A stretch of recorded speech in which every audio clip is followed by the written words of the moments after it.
నాగశౌర్య గారు ఇప్పుడు కొత్తగా యాక్ట్ చేస్తున్న మూవీ 'బ్యాడ్ బాయ్ కార్తిక్'. అయితే నాగశౌర్య గారు ఈ 'బ్యాడ్ బాయ్ కార్తిక్' మూవీకి ముందు లాస్ట్ యాక్ట్ చేసిన మూవీ 'రంగబలి'. అయితే 'రంగబలి' మూవీ రిలీజ్ అయ్యి 1 ఇయర్ అయిపోయింది. అయితే 'రంగబలి' మూవీతో నాగశౌర్య గారికి ఒక మంచి హిట్ వచ్చింది. అయితే నాగశౌర్య గారు 'రంగబలి' మూవీ రిలీజ్ తర్వాత 1 ఇయర్ టైం గ్యాప్ తీసుకొని ఇప్పుడు మళ్ళీ ఈ 'బ్యాడ్ బాయ్ కార్తిక్' మూవీలో యాక్ట్ చేస్తున్నారు నాగశౌర్య గారు.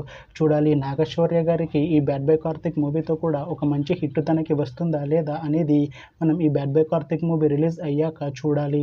అయితే 'బ్యాడ్ బాయ్ కార్తిక్' మూవీలో హీరోయిన్గా యాక్ట్ చేస్తున్నారు విధి యాదవ్ గారు. అయితే విధి యాదవ్ గారు ఈ 'బ్యాడ్ బాయ్ కార్తిక్' మూవీకి ముందు ఒక్క మూవీలో కూడా యాక్ట్ చేయలేదు. అయితే ఫస్ట్ టైం తెలుగులో ఈ 'బ్యాడ్ బాయ్ కార్తిక్' మూవీలో యాక్ట్ చేస్తున్నారు విధి యాదవ్ గారు.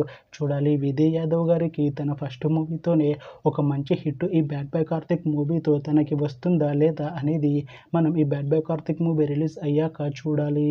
అయితే 'bad boy Karthik' movie team ఈ మధ్య ఒక పాటని విడుదల చేసింది. అయితే దానికి మంచి రెస్పాన్స్ వచ్చింది.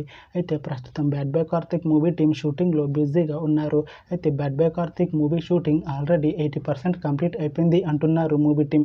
అయితే 'bad boy Karthik' movie team మాత్రం చాలా కాన్ఫిడెంట్గా ఉన్నారు. ఈ మూవీ చాలా పెద్ద హిట్ అవుతుంది అంటున్నారు మూవీ టీం. అయితే 'బ్యాడ్ బాయ్ కార్తిక్' మూవీని ఈ డిసెంబర్లోపు రిలీజ్ చేసేలా ప్లాన్ చేస్తున్నారు మూవీ టీం. చూడాలి 'bad boy Karthik' movie release అయ్యాక మంచి హిట్ అవుతుందా లేదా అనేది మనం ఈ 'bad boy Karthik' movie release అయ్యాక చూడాలి. Thanks for watching this video friends. మీకు ఈ వీడియో నచ్చితే ఈ వీడియోని లైక్ చేయండి. ఇంకా ఇలాంటి మూవీ అప్డేట్స్ కోసం ఈ ఛానల్ని సబ్స్క్రైబ్ చేసుకోండి.